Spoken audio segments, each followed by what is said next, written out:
I never even considered that the book would be published in the first place. I never really thought about it in terms of publication.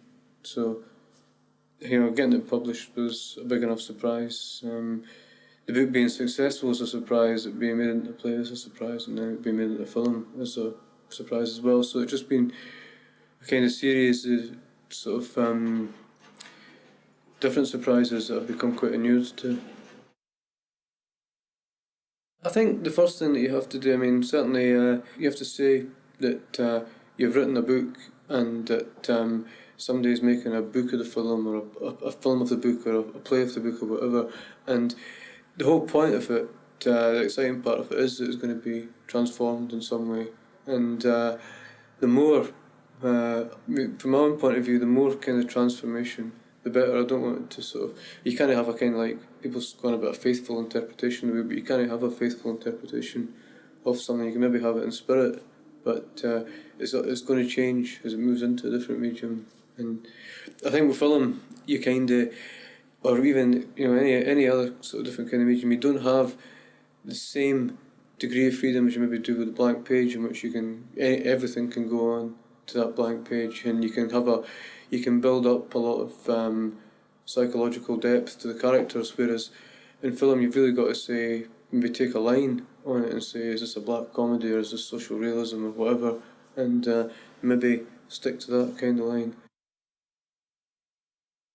The thing that appealed to me about Shallow Grave was the constant action and movement, and I think that sits really well with the bias towards action that Moen writing has, that constant sort of motion and movement and keeping things moving and keeping things happening. The other thing I liked about it was just the sheer beauty of the camera work, the camera angles and the colours, and the use of primary colours as well. That detail in filmmaking, I think, and that kind of sort of craft has just really been absent. That kind of stylisation has been absent in British films.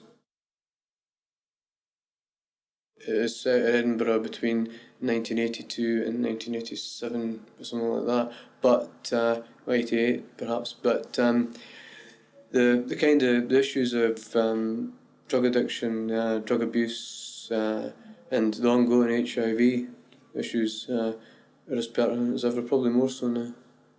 Probably up until about a couple of years ago, Trainspotting was probably more applicable to Glasgow now than it was to Edinburgh, because Edinburgh had kind of, the thing had moved.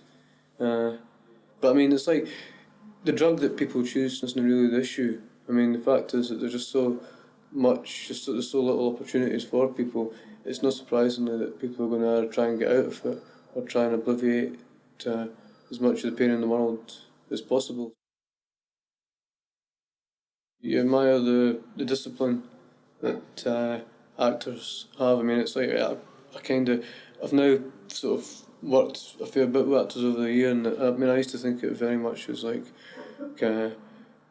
just a bunch of people pouncing around on stage, kind of sort of. But the concentration, the effort, the work that goes into it, from the actors and the whole crew, just you see kind of what a really sweaty crafting kind of sort of kind of work intensive industry actually is. I'm playing this drugs dealer who's probably one of the most unsympathetic characters in the book, who's pretty kind of manipulative and nasty and sort of horrible guy. So a lot of people will be saying sort of typecasting again, like